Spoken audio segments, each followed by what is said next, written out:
Presiden Amerika Serikat Donald Trump meresmikan Dewan Perdamaian untuk upaya gencatan senjata pasca perang Israel-Hamas di Gaza, Palestina.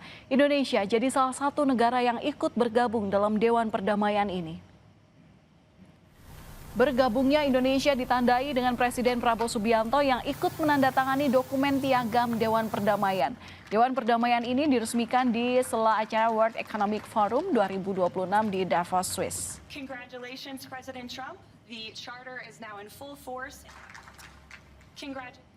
Saudara, Presiden Prabowo Subianto membanggakan Danantara di depan pemimpin dunia dalam World Economic Forum 2026 di Davos, Swiss. Dalam pidatonya di World Economic Forum, Prabowo membanggakan beberapa pencapaian programnya. Salah satunya adalah Badan Pengelola Investasi Danantara.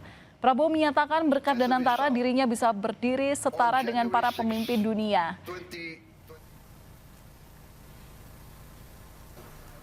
With Danantara, I can stand here in front of you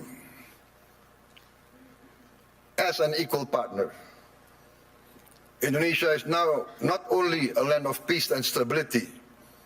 Indonesia now is more and more the land of opportunity. With Danantara, Indonesia is now able to be your partners. We will co-invest and grow with you. Dan kami tutup Kompas Malam sampai di sini. Saudara, kami ingatkan untuk selalu penuhi kebutuhan hidrasi Anda sepanjang hari dengan air mineral yang pasti sejuknya. Saya Valentina Sitorus pamit. Terima kasih. Sampai jumpa.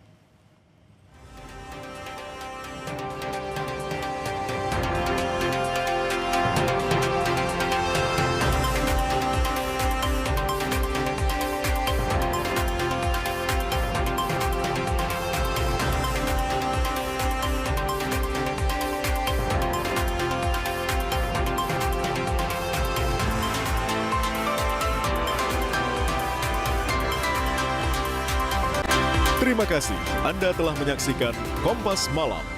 Didukung oleh